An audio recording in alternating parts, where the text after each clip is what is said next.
বরাক পেয়েছে আপনাদেরকে আবারও স্বাগত জানাই। আজ হল ২৭ সেপ্টেম্বর শনিবার।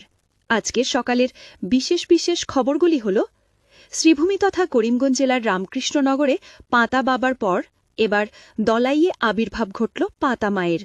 একটি পাতা খেলে নাকি সব রোগ সেরে যায়, এই বিশ্বাস নিয়েই গত ৫ থেকে ৬ দিন থেকে মধ্যলাইয়ের রামপ্রসাদপুর গ্রামে আসছেন শত শত মানুষ। গ্রামের ননীগোপাল সিংয়ের স্ত্রী নীলবতী সিং গত ৫-৬ দিন থেকে পীড়িত লোকদের একটি করে পাতা দিয়ে চলেছেন। তবে প্রচারের আলো থেকে দূরে থাকতে চান নীলবতী সিং। রামকৃষ্ণনগরে যেভাবে সংবাদ সংগ্রহ করতে সাংবাদিক ইউটিউবারদের ডালাও ছাড় দেওয়া হয়েছে, এখানে কিন্তু তেমনটা নয়। এখানে ছবি বা ভিডিও করা সম্পূর্ণভাবে নিষেধ করা হয়েছে। নলবাড়ির সাকিনার সন্ধান মিলল বাংলাদেশের ঢাকার মিরপুরে। ছেলেমেয়েদের কাছে ফেরার আকুতি বৃদ্ধার।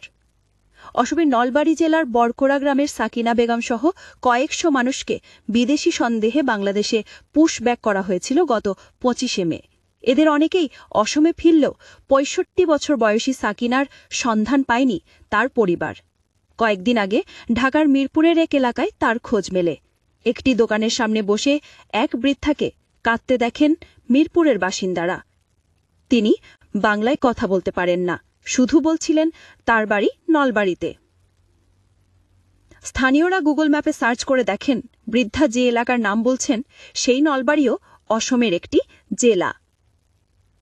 আজকের বরাক উপত্যকার ৩ জেলার আবহাওয়ার খবর। আজও বরাক উপত্যকার ৩ জেলার আকাশ ফর্সার পাশাপাশি গরম থাকার পূর্বাভাস। শিলচর খাঁচারে আজ সর্বোচ্চ তাপমাত্রা থাকবে ৩৬ ডিগ্রি সেলসিয়াস এবং সর্বনিম্ন তাপমাত্রা থাকবে ২৭ ডিগ্রি সেলসিয়াস।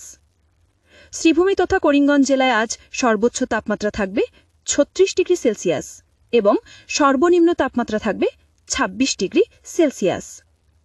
হাইলাকান্দি জেলায় আজ সর্বোচ্চ তাপমাত্রা থাকবে ৩৬ ডিগ্রি সেলসিয়াস এবং সর্বনিম্ন তাপমাত্রা থাকবে ২৭ ডিগ্রি সেলসিয়াস।